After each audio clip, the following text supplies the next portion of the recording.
Hello, my beautiful souls. Welcome sa ating tarot reading sessions. Keep in mind, general reading po ito. Maring mag-resonate, maring hindi. Kunin na lang po kung para sa inyo and leave the rest. Maring mag-shift the energies or magkabaliktad ang sitwasyon. Kaya kayo na pong bahala kung saan kayo nakalugar sa reading natin. Okay, so let's see.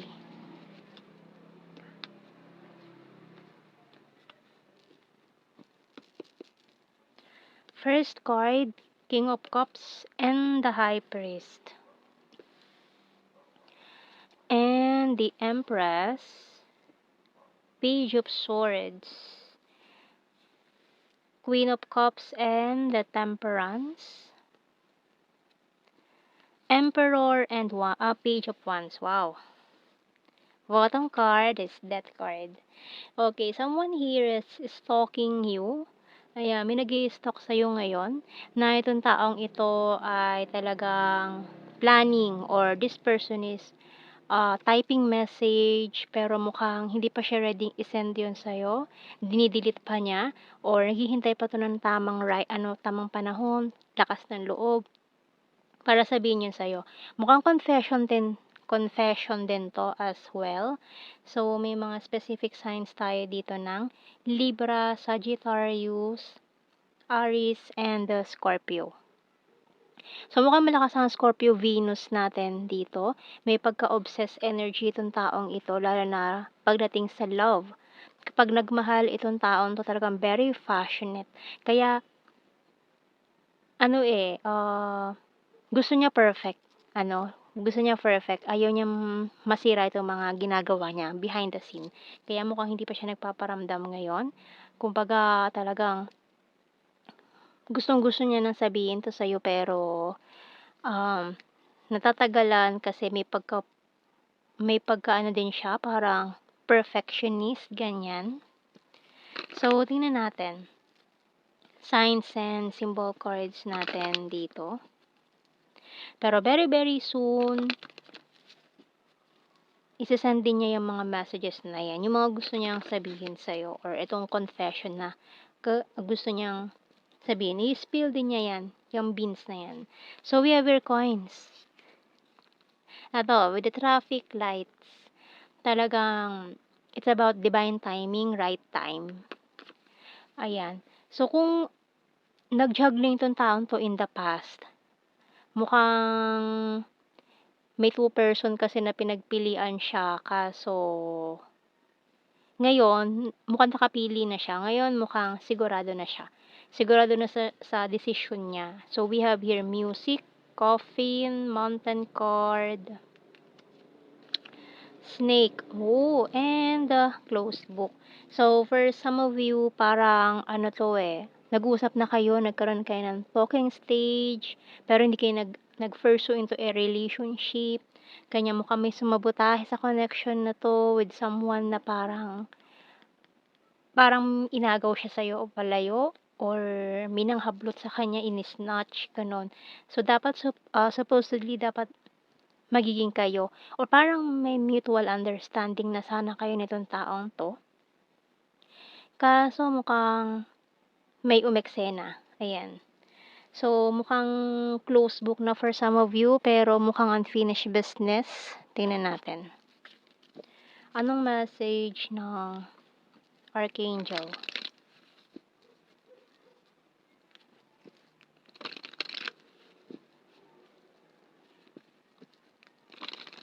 Mukhang na-confuse ka rin kung bakit siya umiwas, no? Nawala siya. Ayan. Dahil dito sa third person na to na umeksena. Oops. So, chakra clearing by Archangel Metatron. Call upon me to clear and open your chakras using sacred geometric shapes. Ayan. So, mukhang may mga nabuksan dito or sa kanyang medyo dati kumbaga may obstruction sa kanyang throat chakra, pero ngayon mukhang na-cleared niya na to. Kasi ngayon lalabas niya na, sasabihin niya na lahat. ng katotohanan, bakit siya nawala, i-explain niya yan sa'yo, bakit siya umiwas, bakit okay naman kayo pero bakit biglang nagbago siya, bigla siyang umiwas sa'yo. So ngayon i-e-explain niya lahat na nangyari. So let's see sa mga messages natin, tarot messages, oracle cards.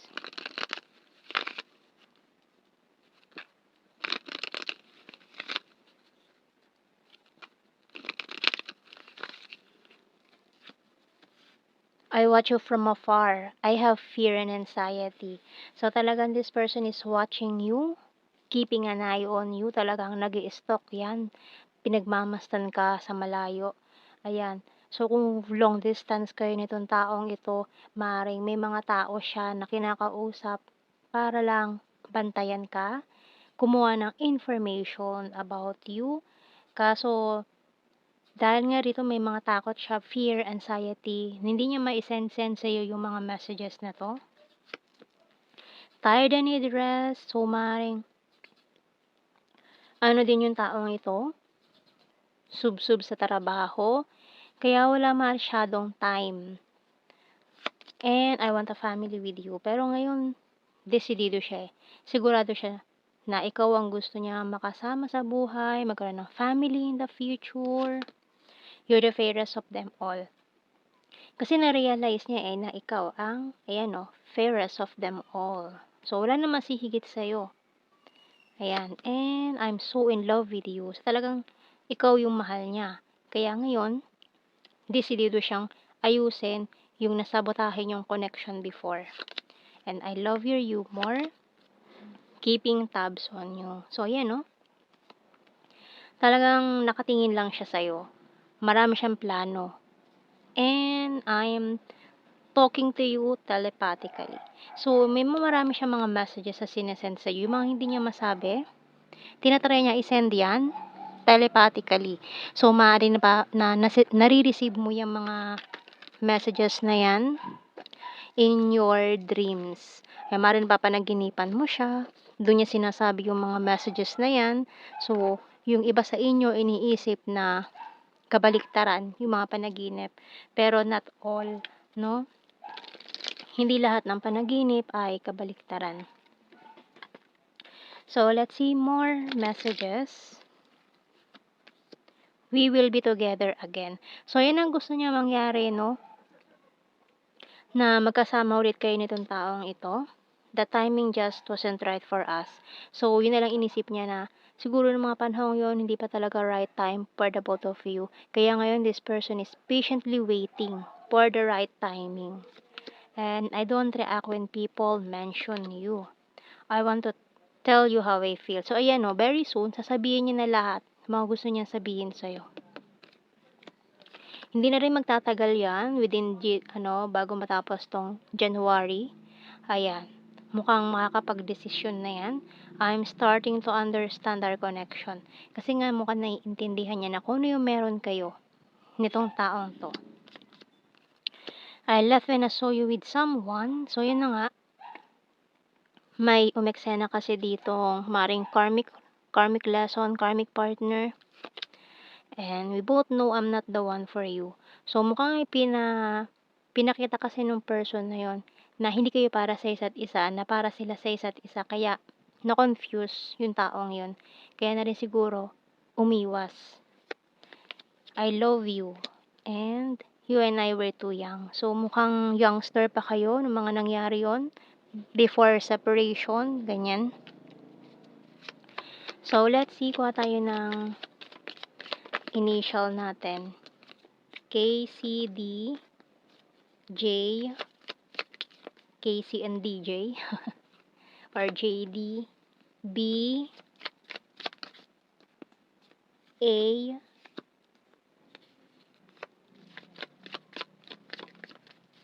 letter F, H, M, N, Q, R,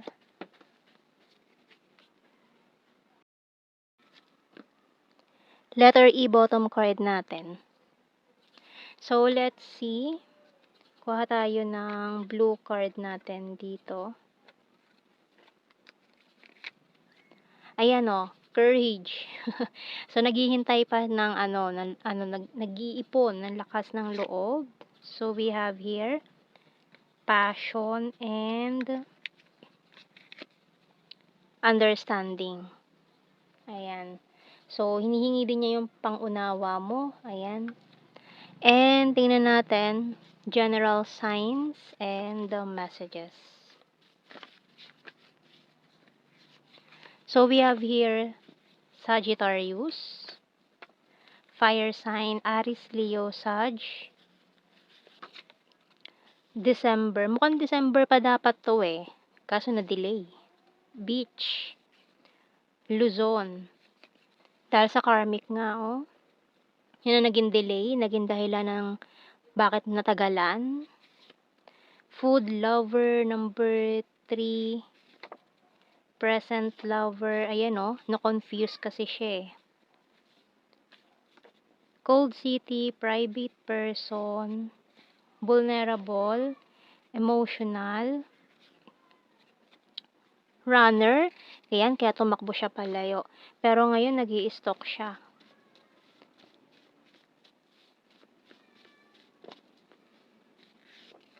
National Capital Region, July, skin tag, plastic person, ay mga plastic person.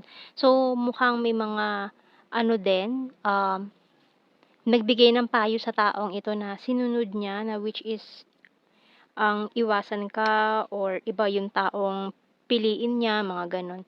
And we have here Libra. High expectations, popular, and logical.